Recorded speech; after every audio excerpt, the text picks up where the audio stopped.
Before we start, this baby survives. The road is hard, but the ending is joy. I share these stories so no mother feels alone in the waiting room. These are real experiences from my practice as a gynecologist. For medical advice, please see your own doctor. Take a deep breath. Here is the story. After 32 years of delivering babies, most people assume I've seen everything, that nothing surprises me anymore. And to be honest, there's some truth to that. I've learned to read rooms, to sense fear before it's spoken, to hear the questions mothers are too afraid to ask out loud. But every now and then, a patient walks through my door who reminds me why I still get nervous before a delivery. Rebecca was one of those patients. She came to me recommended by another OB who was retiring. Standard transfer of care. 16 weeks pregnant with her third pregnancy. But when I looked at her chart, my stomach tightened a little. 2 previous miscarriages. Both in the first trimester. Both unexplained. No living children. I remember the day we met. It was early March, still cold outside. She came in with her husband Mark. Kviet man. Steady. The kind who doesn't say much but watches everything. Rebecca sat on the edge of the exam table, like she was ready to run. Her hands were crossed over her small belly. Protective. Even then, I asked the usual questions. Any bleeding? Any cramping? She shook her head to both. But her eyes told me something else. She wasn't relaxed. She wasn't even slightly calm. She was waiting for the other shoe to drop. I remember saying to her, "You've been through a lot. 2 losses. That changes a person." And she looked at me, really looked at me and said, "I haven't bought a single thing for this baby. Not one onesie. Not one diaper. I can't. Every time I let myself hope, something goes wrong." That broke something in me. Not because it was dramatic, because it was honest. Here was a woman who wanted a child more than anything, and she had trained herself to expect grief instead of joy. So I did the ultrasound. And there he was. A tiny heartbeat. Strong. 152 beats per minute. Perfect for 16 weeks. I pointed at the screen, showed her the little arms, the legs, the spine forming like a delicate string of pearls. Mark squeezed her hand. And Rebecca? She didn't smile. She didn't cry. She just stared at the screen like she was waiting for the image to disappear. That was the moment I knew this pregnancy would be different. Not because of medical complications, not yet. But because I was watching a woman who had already taught herself to survive loss. And surviving loss and surviving hope are 2 completely different things. I turned off the ultrasound and looked at her. "Rebecca," I said, "everything looks normal right now. Perfect, actually. But I need you to hear something. You don't have to buy the onesie today. You don't have to paint the nursery. But you also don't have to keep carrying this fear alone. That's what I'm here for." She nodded. Mark wiped his eyes quietly. And as they walked out, Rebecca paused at the door and looked back at me. She didn't say thank you. She said, "How long until I can breathe?" And I didn't have an answer for her. Not one that would help. Because the truth is, for some mothers, the fear never really leaves. It just changes shape. And I had a feeling Rebecca was about to learn that in the hardest way possible. The weeks after that first appointment were quiet. Too quiet if you ask me. Rebecca came in for her routine checks every 4 weeks like clockwork. Never missed an appointment. Never showed up late. But she also never brought a list of excited questions like most first-time mothers do. No questions about nursery colors or baby names. No asking about due date parties or birthing playlists. Just the basics. Is the heartbeat still there? Is he growing on track? And then she would leave. That kind of silence worried me more than crying ever could. Around 20 weeks, I noticed something change. Not in her body, in her hands. She started carrying a small notebook to every visit. And she would write things down while I talked. Not medical terms. Not instructions. Just little notes. I caught a glimpse once. It said, March 12th, heartbeat strong. April 3rd, measuring 1 day ahead. She was documenting proof. Evidence that this baby was real.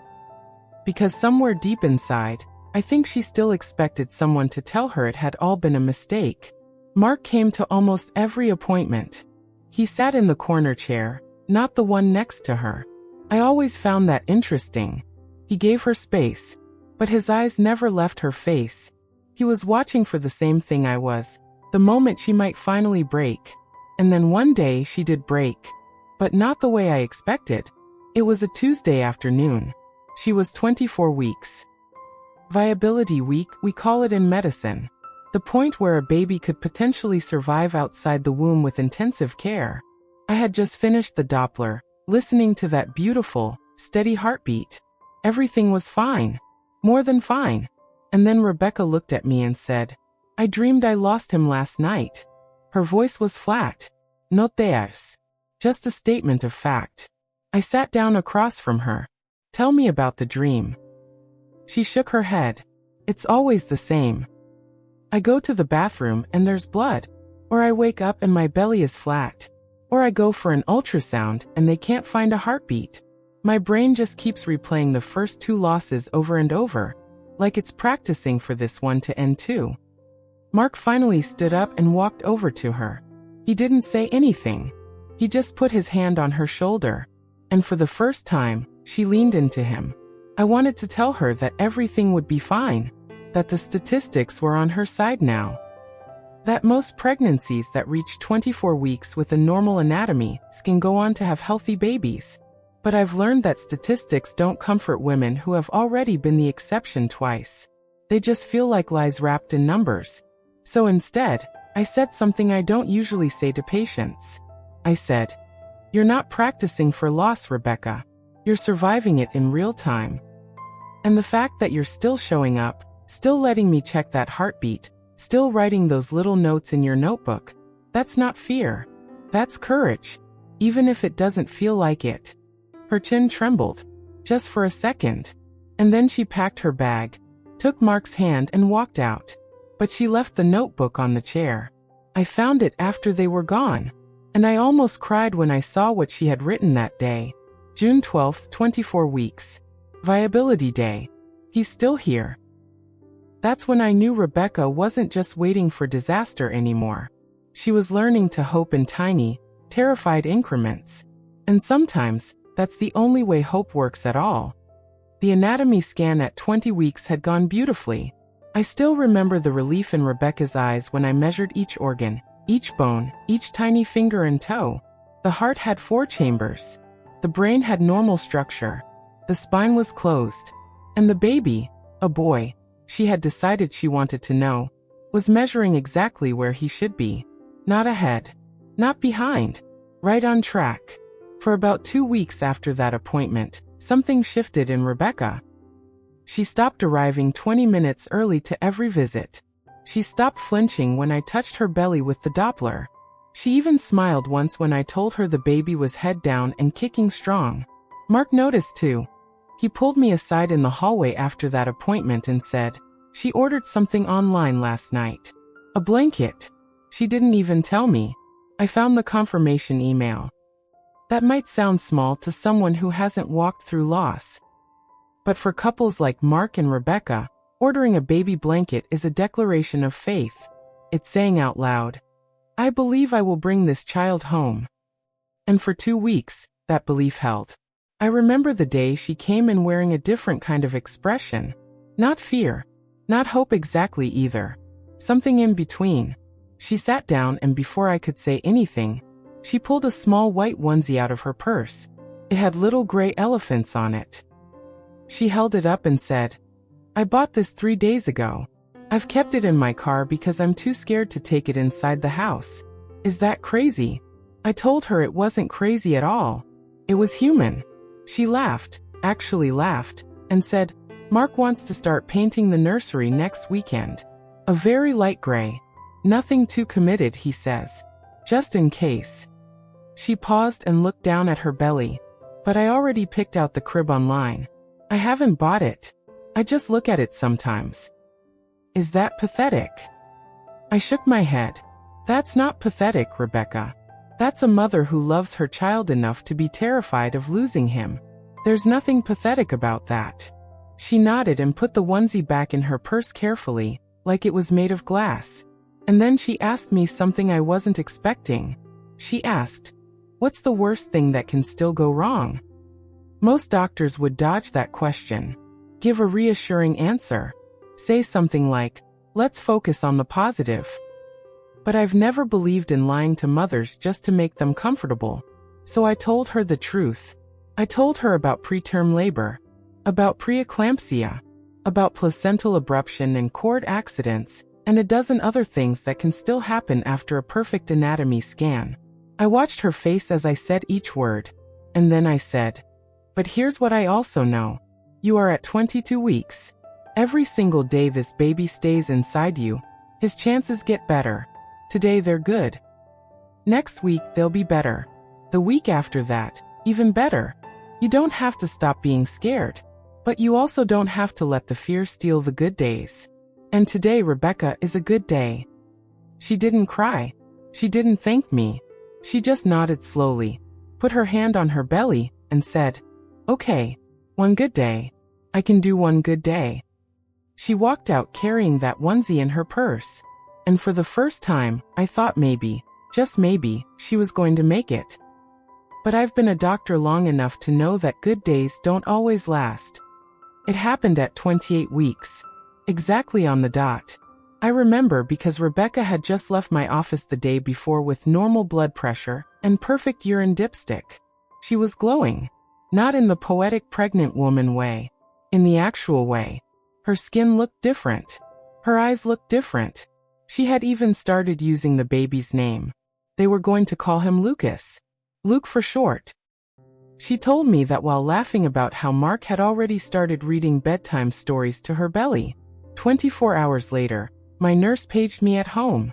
Rebecca was in the emergency room. I drove faster than I should have.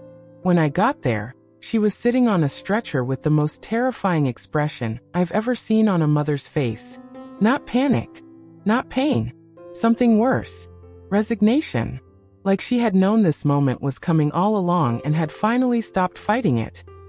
Her blood pressure was 178/110.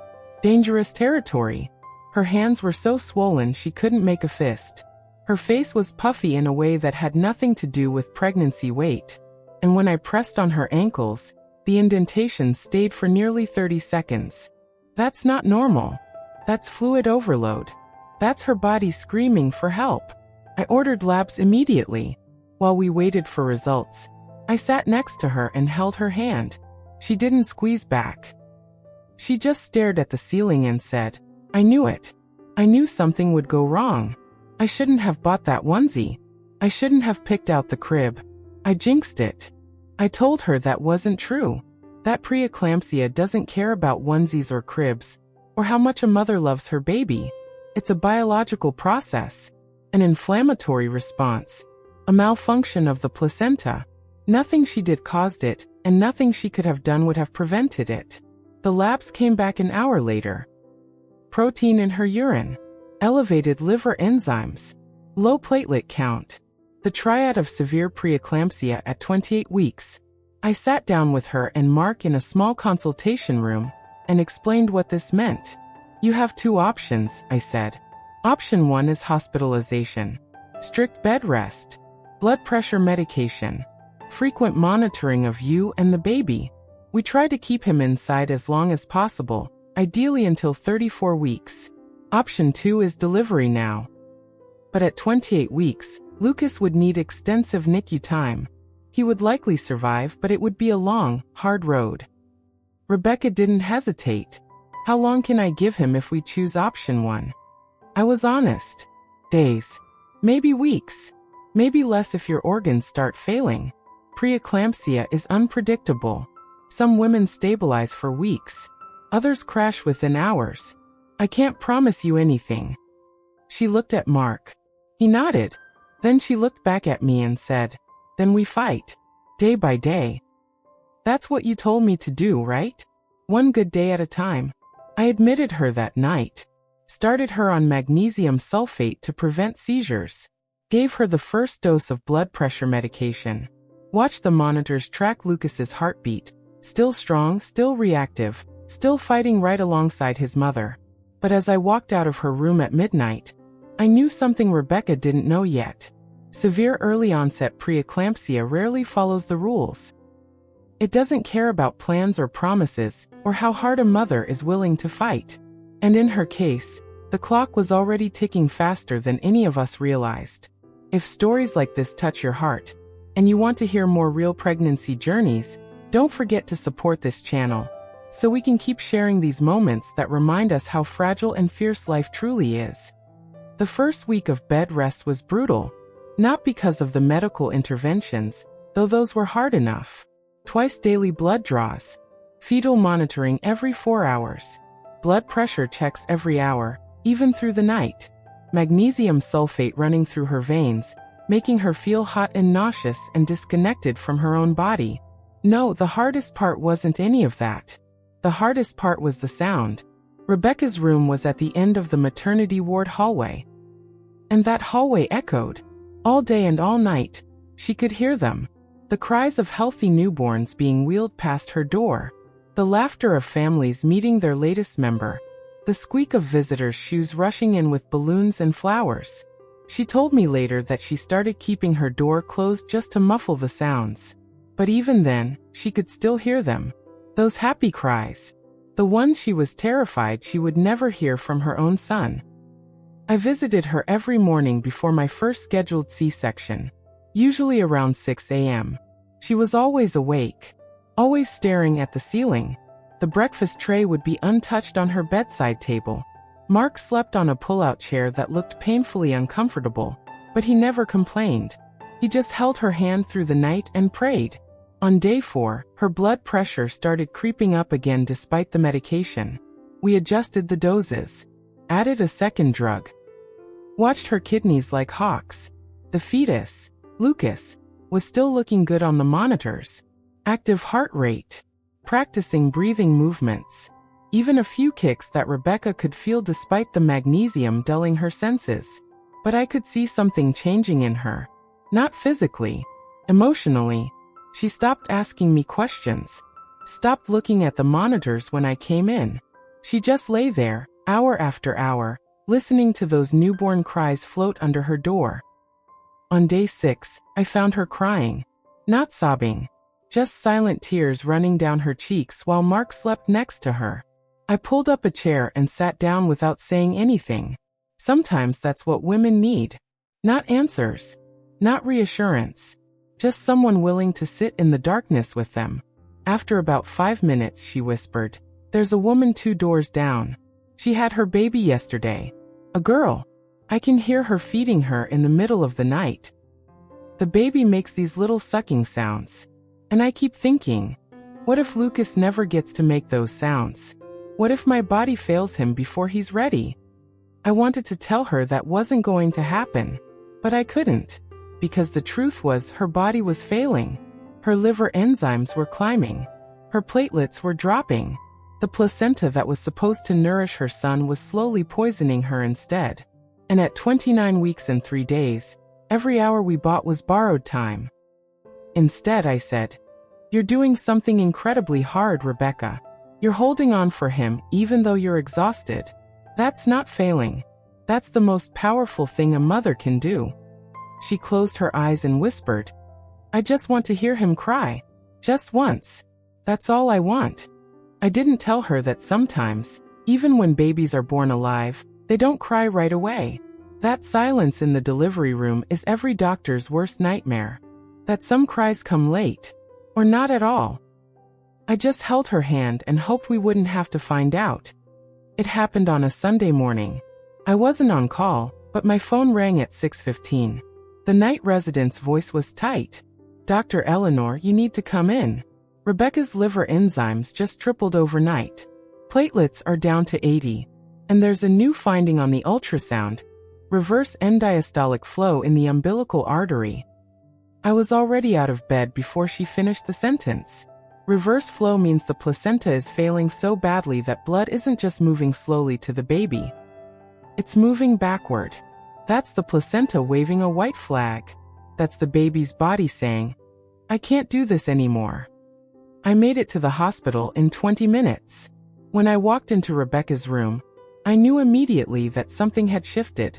She looked smaller somehow, paler. The swelling in her face had worsened overnight. Her eyes were puffy, nearly shut, but it was her hands that told me the real story. She was clutching the corner of her bedsheet, like it was the only thing keeping her tethered to the earth. Mark stood by the window, arms crossed, jaw tight. He had been crying. I could tell by the redness around his eyes that he was trying to hide. I didn't sit down this time. I stood at the foot of her bed and said the words I had been dreading for 2 weeks. Rebecca, we can't wait anymore. Your liver is struggling. Your platelets are dropping to a dangerous level. And the baby is showing signs of distress. If we wait even another day, we risk a placental abruption, a seizure, or permanent damage to both of you. She didn't react, just stared at me with those swollen eyes. So I kept going. Lucas is 33 weeks and 1 day. His lungs are immature, but they're better than they were at 28 weeks. He will need the NICU. He will need breathing support. He will need weeks of care before you can take him home. But his chances are good. Really good. If we deliver him now. Mark spoke for the first time. His voice cracked. And if we don't? I didn't sugarcoat it. If we don't, there's a real chance you will have a seizure that could kill you or leave you with permanent brain damage.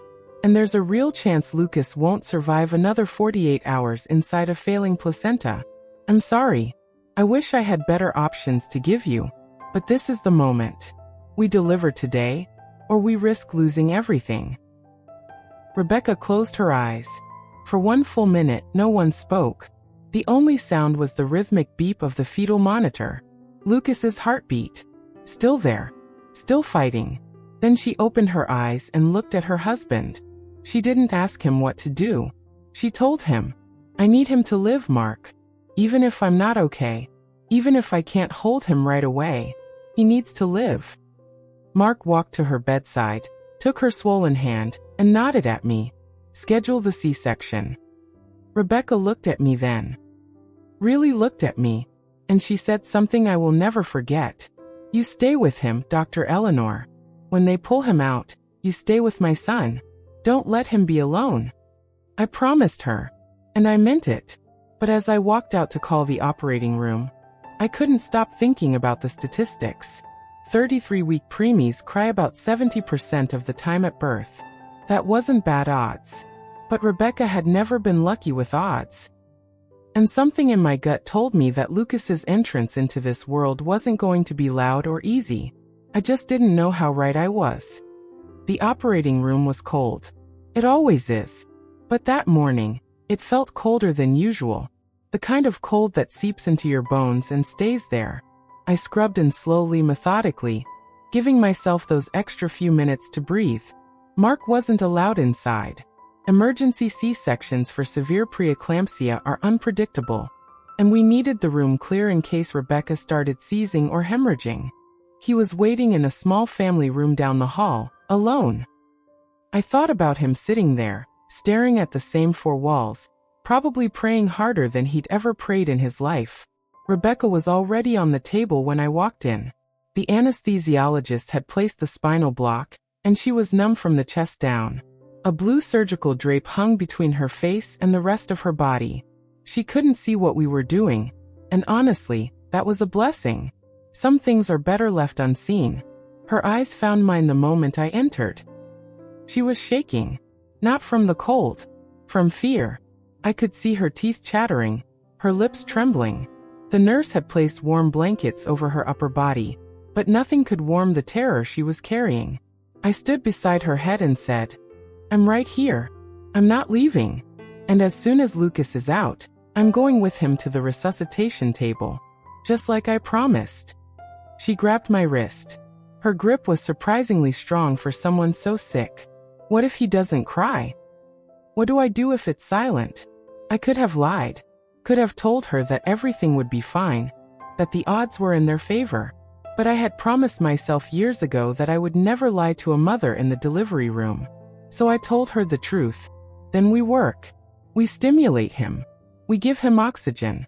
We intubate him if we have to. And we don't stop until he gives us something. A cry. A gasp. A whimper. Anything. I have a team of 6 people dedicated to nothing but your son. He will not be alone in that fight. She closed her eyes and whispered something I couldn't hear. A prayer maybe. Or a promise to her baby. I squeezed her hand once, and then stepped behind the drape to join my surgical team. The first incision is always the quietest moment. Everyone focused. Everyone holding their breath without realizing it. I cut through skin, then fascia, then the uterine muscle. The amniotic fluid was stained green meconium. Lucas had already had a stressful bowel movement inside the womb. Not a good sign, but not a disaster either. Just another data point telling me we had made the right call. I reached inside and felt for his head. He was still vertex, thank God. No breech complications to slow us down. I placed my hand behind his neck and guided him toward the incision. Here he comes, I said. Mostly to myself. The room went still. Even the monitors seemed to quiet down. I lifted him out. Small, so much smaller than a term baby. And held him up for just a second. His color wasn't bad. Pinkish anyway. His limbs were flexed. His eyes were closed. But the room stayed silent. No cry. Not even a squeak. I passed him immediately to the NICU team waiting at the warmer. And as I turned back to close Rebecca's uterus, I heard her voice from the other side of the drape. Why isn't he crying? Dr. Eleanor? Why is it so quiet? I didn't answer. Because behind me, the NICU nurse had just said 2 words that made my blood run cold. Bag him. The NICU team moved like shadows around that warmer. I could see them from the corner of my eye while my hands worked to close Rebecca's uterus. But my ears were doing all the listening. And what I heard was not good. The respiratory therapist slipped a tiny mask over Lucas's face. A neonatal nurse squeezed the ambu bag once. Twice. 3 times. His chest rose and fell with each breath we forced into him. But he wasn't taking a breath on his own. Not one. Bagging is effective, the NICU attending said. Her voice was calm, but I could hear the edge underneath. Heart rate is 140. Color is improving. But he's not initiating respiratory drive. Translation. His heart was beating. His body was getting oxygen from us. But something in his brain or his lungs or both was refusing to take over. He was a passenger in his own body, waiting for a signal that wasn't coming. Rebecca kept asking from behind the drape. Why is it still quiet? Why can't I hear him? Dr. Eleanor, please tell me what's happening. I walked back to her head and held her hand. My gloves were bloody. I didn't care. His heart is strong. His color is good. But he's not crying yet. The team is helping him breathe. He's getting everything he needs. You have to trust them. She turned her head toward the warmer even though she couldn't see past the drape. Mark. Where's Mark? He should be here. He should be with him. I nodded at a nurse, who slipped out to get Mark from the family room. He burst through the doors 60 seconds later, gowning up as he ran. His face was pale, his eyes wild. He went straight to the warmer, stood behind the team, and looked down at his son. Lucas was the tiniest thing. 4 pounds 2 ounces. His skin was almost translucent. His arms were no thicker than my thumb. A tube ran from his mouth, connected to the bag the respiratory therapist was squeezing. A pulse ox clip glowed red on his foot. His eyes were still closed. Mark reached out and touched his son's foot. Just 1 finger. Just 1 second. And then he whispered something I couldn't hear over the beeping monitors. Come on, Luke, he said louder. Come on, buddy. Cry for me. Just cry. The NICU team kept working. Suction. Stimulation. Rubbing his back, his feet, his chest. Every intervention we had to wake up a sluggish newborn. Nothing worked. He lay there, pink and warm and completely silent, like he had decided that the world outside wasn't worth greeting with a sound. I finished closing Rebecca's uterus and handed off to my second assistant. Then I walked to the warmer and looked at Lucas myself. His chest was rising and falling with each bagged breath. His heart rate was holding. But his eyes stayed closed. His mouth stayed still. I looked at the clock on the wall. 7 minutes had passed since delivery. 7 minutes of silence. Try one more round of deep suction, I said. And then we need to consider the tube. The NICU attending nodded. She inserted a thin catheter down Lucas's throat, past his vocal cords, deep into his airway. She pulled back slowly, suctioning any fluid that might be blocking his effort to breathe on his own. And then something changed. His eyebrows furrowed. His little face crumpled. And from somewhere deep inside that tiny body, a sound emerged. Not a cry. Not yet. A whimper. A weak, reedy, barely there whimper that lasted maybe 2 seconds. But it was something. Rebecca heard it from behind the drape. I know because she started sobbing. Not quiet tears. The kind of sobs that come from a place so deep, so primal, that there's no holding them back. Was that him? She kept asking. Was that my baby? Did he make that sound? Mark looked at me with tears streaming down his face. And for the first time in 8 minutes, I let myself breathe. Keep bagging him, I told the team. But I think he's trying. I think he's really trying. Those 12 seconds between the whimper and the next breath felt longer than any delivery I had ever attended. Time does strange things in an operating room. It stretches and compresses, plays tricks on your mind. One moment you're watching a clock tick normally. The next, you're convinced the hands have stopped moving entirely. The NICU team didn't stop working. They never do. The respiratory therapist kept bagging, slow and steady, while the attending listened to Lucas's chest with a stethoscope. His lungs were moving air, but they weren't moving it efficiently. The meconium had left residue behind, making the tiny air sac stiff and resistant. He's trying to breathe over the bag, the attending said. There was something in her voice I hadn't heard before. Hope.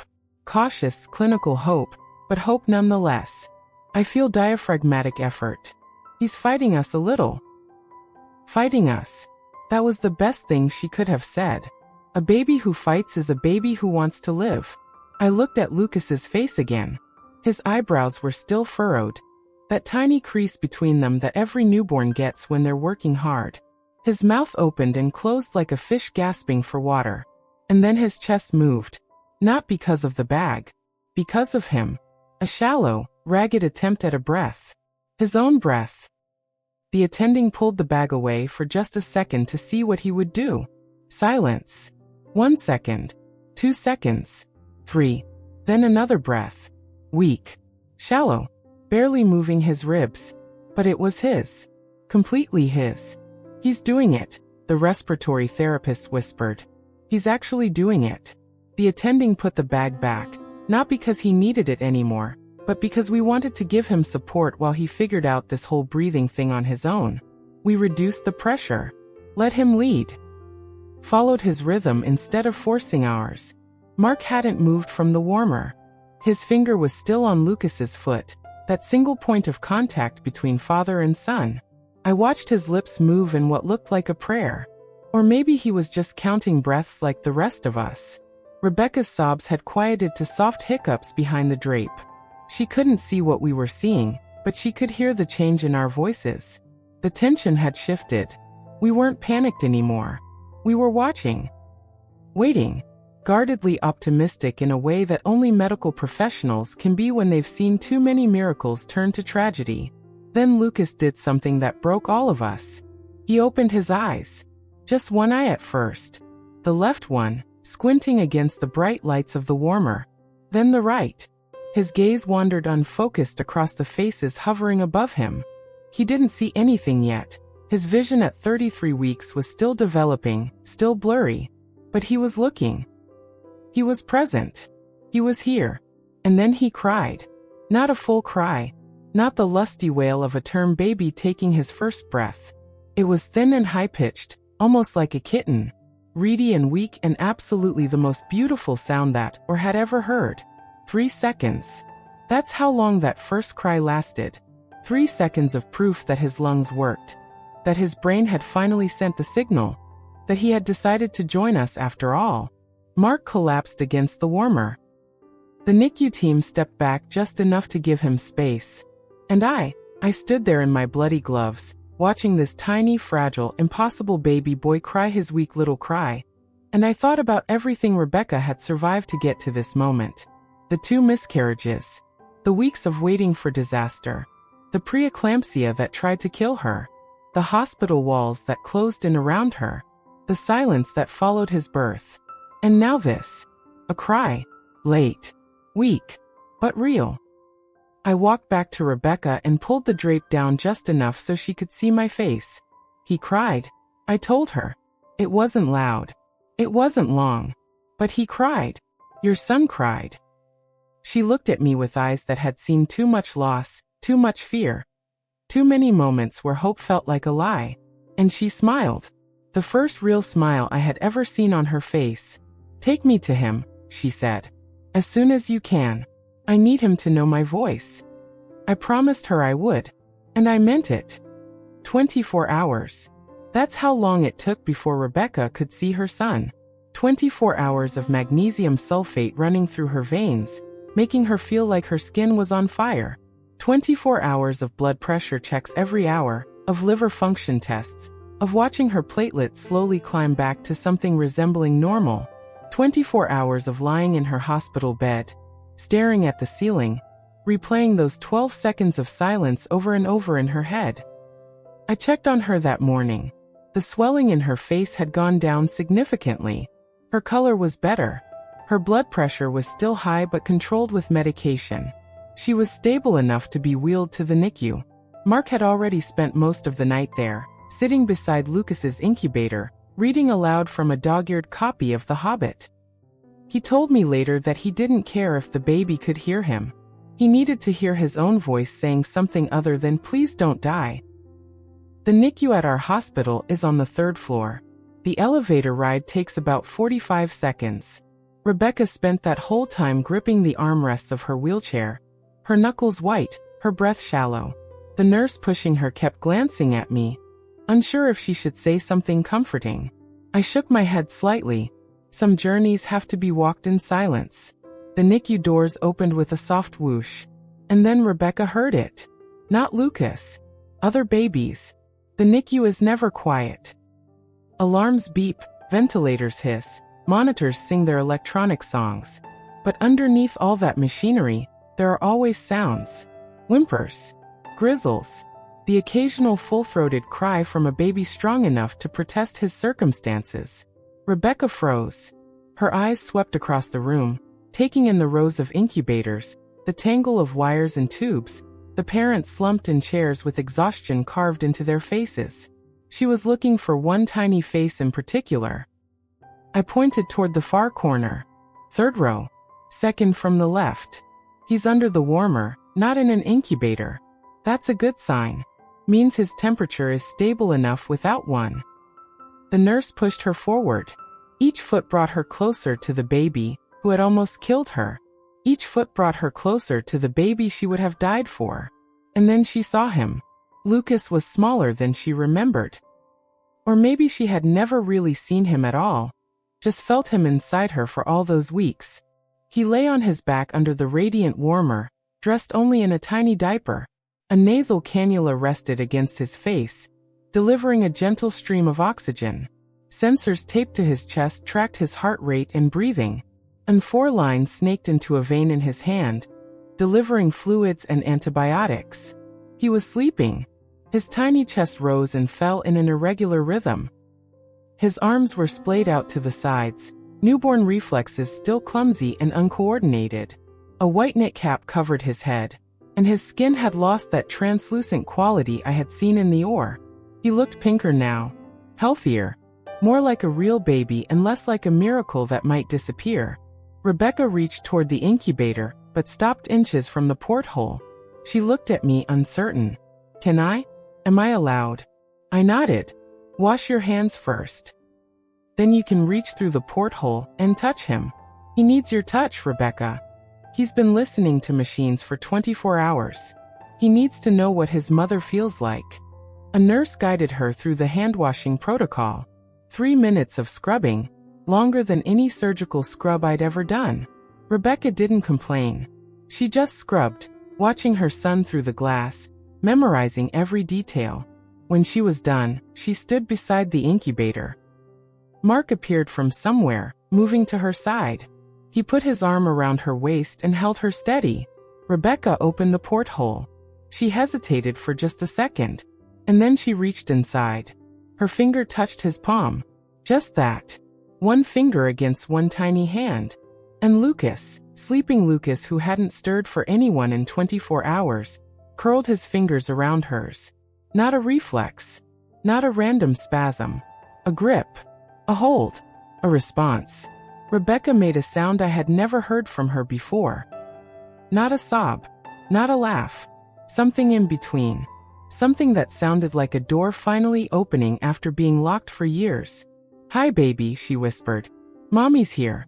Mommy's finally here." Lucas didn't cry. He didn't open his eyes. But he held on.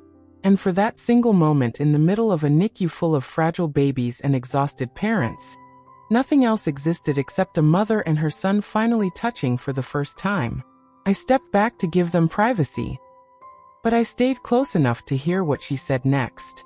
"I'm sorry I couldn't hold you inside longer. I'm sorry my body failed you. But I'm here now. And I'm not going anywhere. You hear me, Lucas? Mommy is right here." He held on. And so did she. 3 weeks. That's how long Lucas stayed in the NICU. 3 weeks of nasal cannulas and feeding tubes and bilirubin lights. 3 weeks of Rebecca pumping milk every 3 hours around the clock, even when her own body was still recovering from the preeclampsia.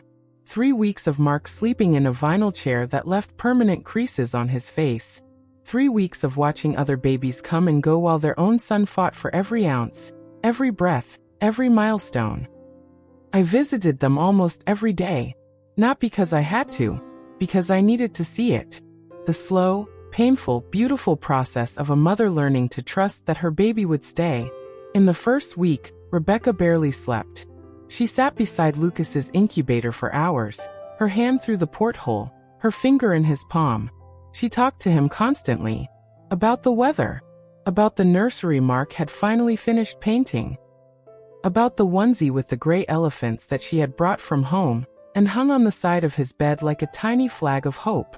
In the second week, Lucas came off the nasal cannula. His lungs were still weak, still prone to desaturations when he got too tired, but he was breathing room air. The feeding tube came out next. He still struggled to coordinate sucking and swallowing, but Rebecca sat with him for every feed, hour after hour, refusing to let anyone else do it. "He needs to know my smell," she told me. "He needs to know I'm the one who feeds him. That's how he'll learn to trust that I'm staying." I didn't correct her. She wasn't wrong. In the third week, something shifted. Lucas started gaining weight. 15 grams one day, 20 the next, 30 after that. His cheeks filled out. His arms stopped looking like twigs. And one morning, the NICU attending called me and said 4 words I had been waiting to hear. "He's ready to go." The discharge day was a Tuesday, just like the day Rebecca had first walked into my office, terrified and expectant all at once. The sky was clear, the sun bright, the air holding that first hint of spring that tells you winter is finally over. Mark pulled the car around to the hospital entrance. Rebecca carried Lucas out in her arms, wrapped in a blanket, the gray elephant onesie finally on his body where it belonged. I stood in the doorway, watching her walk toward the parking lot. She moved slowly, carefully, like she was carrying something more precious than a 4-pound baby. Like she was carrying every hope she had ever buried and dug back up again. And then it happened. The sun hit Lucas's face. Just a flash of light between 2 buildings. He squinted. His face crumpled. And then he let out a sound. A real sound. Not the weak kitten cry from the OR. Not the thin whimper from the NICU. A full-throated, red-faced, indignant wail that turned heads across the parking lot. He cried. Finally, properly, loudly cried. Rebecca stopped walking. Mark got out of the car. They stood there in the hospital parking lot, parents to a screaming baby, and they both started laughing and crying at the same time. Lucas screamed louder, offended by the sun, by the world, by everything he had been through in his short life. And Rebecca just held him tighter and whispered, "There you are. There's my boy." I watched from the doorway until their car disappeared onto the main road.